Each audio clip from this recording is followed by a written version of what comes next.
एक बुद्धिमान व्यक्ति कभी नहीं कहेगा कि वह बुद्धिमान है, इसीलिए नहीं कि ऐसा कहने से उसकी बुद्धिमानी कम हो जाएगी, बल्कि इसीलिए क्योंकि वह ऐसा कहने की व्यर्थता को देख पाता है। गौतम बुद्ध के जीवन से जुड़ी हुई एक छोटी सी कहानी जो मैं आपको आज बताऊंगी, जिसमें आप जानेंगे वास्तव में बुद्धिमान कौन है।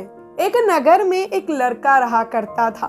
उसका दिमाग बहुत ही तेज था। उसकी खासियत यह थी कि वह किसी भी चीज को बड़ी जल्दी और आसानी से सीख लेता था। जहां अन्य लोगों को किसी काम को सीखने में महीनों या फिर वर्षों लगते थे, वहीं पर उस लड़के को उसी काम को सीखने में केवल कुछ ही दिन लगते थे। उसकी ख्याति दूर दूर तक फैली हुई थी और कहा जाने लगा था कि उस व्यक्ति के जितना बुद्धिमान व्यक्ति और कोई नहीं है। परंतु वह व्यक्ति तो जानता था कि वह भीतर से क्या है।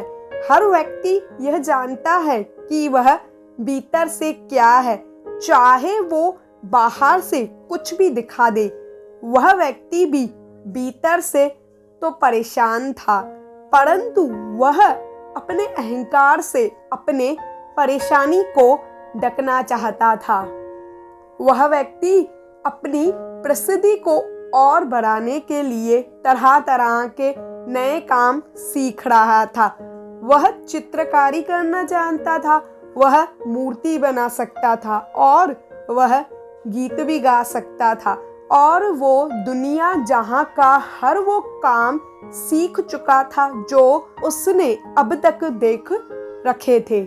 इसीलिए उसे अपनी बुद्धिमानी पर अहंकार था, क्योंकि कोई भी साधारण आदमी एक काम कर सकता है या दो काम कर सकता है या ज्यादा से ज्यादा 3 कामों को कर सकता है, परंतु वह तो सैकड़ों कामों को कर सकता था और बहुत ही अच्छे से कर सकता था। इसीलिए उसे अपनी बुद्धिमानी पर अहंकार था। वह इस बात को अंदर ही अंदर मान चुका था कि उसके जितना बुद्धिमान व्यक्ति इस दुनिया में कोई भी नहीं है। फिर एक दिन उसका सामना गौतम बुद्ध से होता है।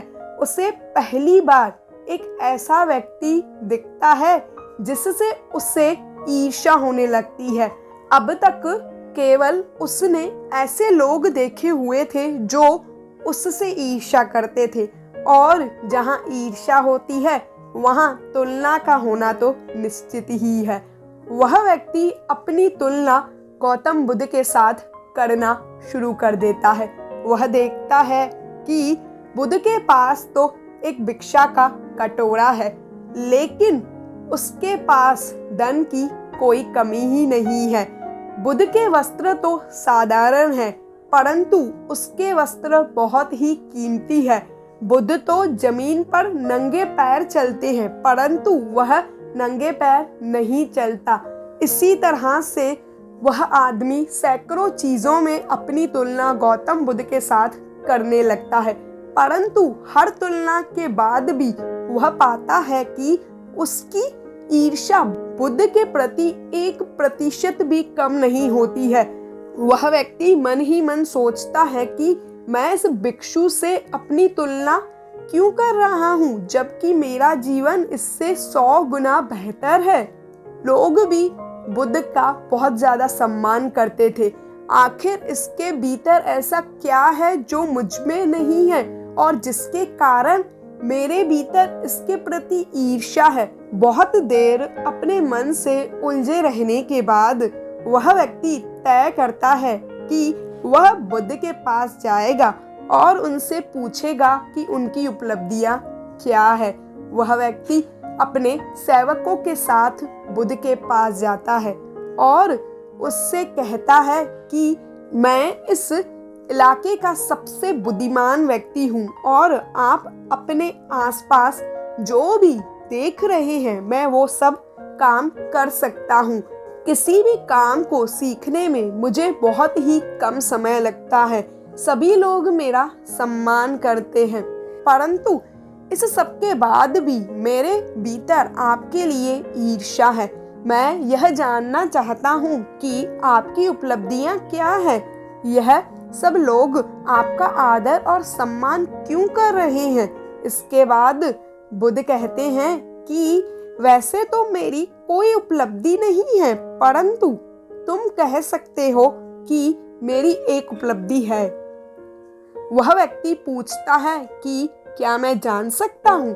फिर बुद्ध उसे कहते हैं कि मेरी एक ही उपलब्धि है कि मैं सभी उपलब्धियों को छोड़ चुका हूँ। वह व्यक्ति बुद्ध से पूछता है, आपने क्या कहा, मुझे समझ नहीं आया। बुद्ध उस व्यक्ति से कहते हैं कि क्या तुम्हें प्रशंसा अच्छी लगती है।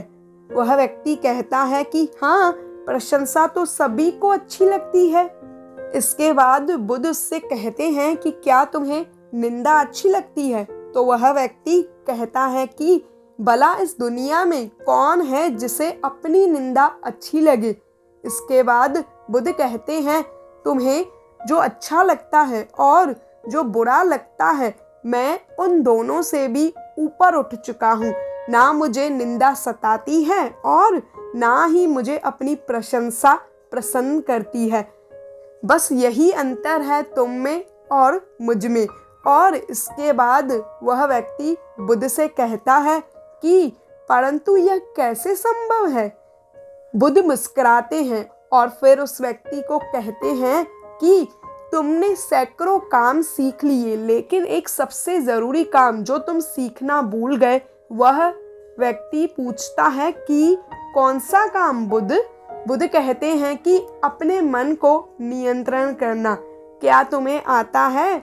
बुद्ध की यह बात सुनकर वह व्यक्ति समझ जाता है कि उसकी ईर्ष्या का भी यही कारण था।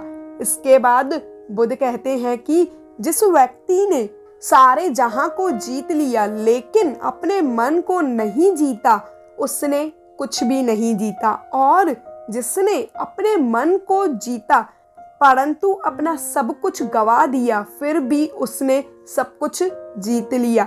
क्योंकि वास्तव में बुद्धिमान व्यक्ति वही है जो अपने मन का शासक है, वो नहीं जो अपने मन का गुलाम है। गौतम बुद्ध के इन शब्दों को सुनने के बाद उस व्यक्ति का अहंकार टूट जाता है और वह व्यक्ति बुद्ध से कहता है कि क्या आप मुझे अपने मन को जीतना सिखा सकते हैं। बुद्ध कहते हैं कि अवश्य सिखाऊंगा, परंतु मैं तुम्हारी सारी उपलब्धि छीन लूंगा। फिर इसके बाद वह व्यक्ति बुद्ध से कहता है कि मैं तैयार हूँ। उस दिन के बाद वह व्यक्ति ध्यान करना शुरू कर देता है, क्योंकि ध्यान ही वह तरीका है जिससे हम अपने मन को वश में कर सकते हैं, जिससे हम अपने मन को नियंत्रण कर सकते हैं।